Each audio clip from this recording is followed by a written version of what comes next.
Hello and आप सभी लोगों का बहुत बहुत स्वागत है मेरे चैनल पे।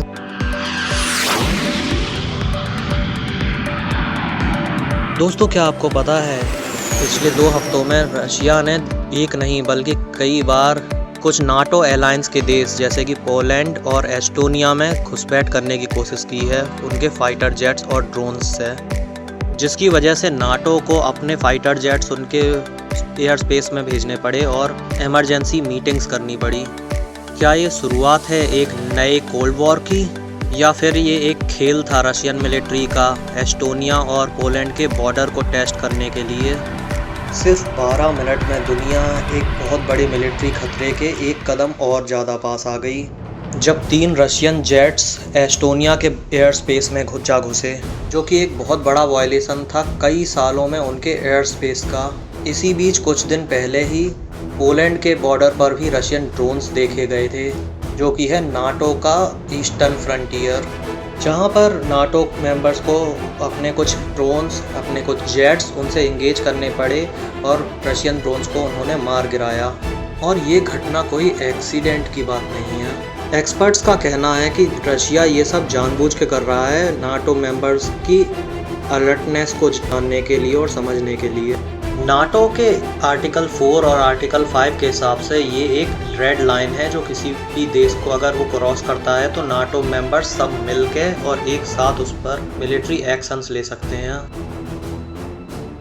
दोस्तों, जब रशियन जेट्स और रशियन ड्रोन्स जब ऐसे नाटो मेंबर्स के देश में घुसते हैं तो वो सिर्फ आसमान में मौजूद एयर डिफेंस को ही नहीं बल्कि नाटो मेंबर्स की पॉलिटिक्स, उनकी तैयारी, उनकी यूनिटी और उनके पब्लिक ओपिनियन को भी टेस्ट कर रहे होते हैं। और ये इस साल का चौथा ऐसा मामला है जहां पर रशियन जेट्स ने और रशियन ड्रोन्स ने ऐसा किया। अगर बात करें रशिया की, तो रशियन ऑफिशियल्स का कहना है कि रशियन जेट्स ने कभी भी एस्टोनिया और पोलैंड का एयर स्पेस क्रॉस नहीं किया, लेकिन एस्टोनिया और पोलैंड के पास satellite images, flight data records और बाकी कुछ प्रूफ हैं ये साबित करने के लिए कि रशियन प्लेन्स ने एयर स्पेस क्रॉस किया है। अगर इन एयर स्पेस वायलेशंस को रशिया और यूक्रेन के युद्ध के कंटेक्स्ट में देखा जाए तो इन सभी चीज़ों से रशिया और नाटो के बीच के जो हालात हैं वो और भी ज़्यादा ख़राब होते जा रहे हैं। और ये इंसिडेंट्स कोई अनोखी घटना नहीं है, बल्कि ये है रशियंस की कुछ पुरानी तरकीबें, इसमें आते हैं mixed hybrid attacks, cyber offences, hard power का शो ऑफ, जासूसी और अपने दुश्मन की तैयारी को समझना और उसे अच्छे से परखना।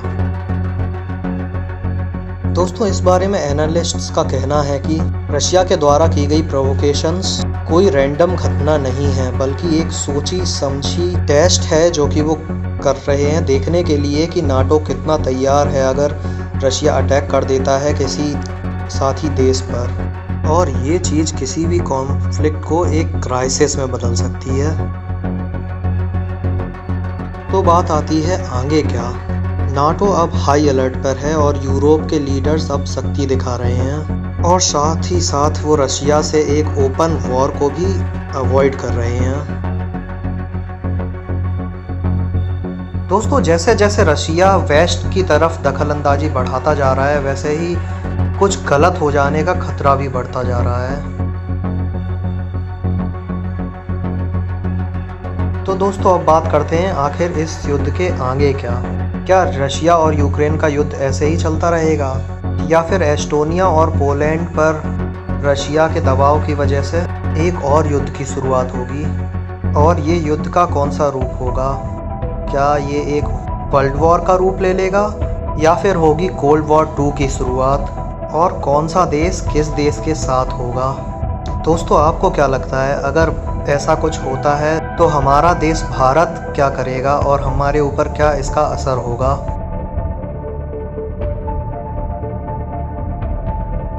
तो दोस्तों, अगर आपको ये ब्रेकडाउन अच्छा लगा और आपको ऐसा कंटेंट देखना पसंद है तो सब्सक्राइब कीजिए इस चैनल को, लाइक कीजिए इस वीडियो को और शेयर कीजिए अपने दोस्तों के साथ। और मैं ऐसी ही एजुकेशनल इन्फॉर्मेशनल वीडियोस आपके लिए लाता रहूँगा। Thank you.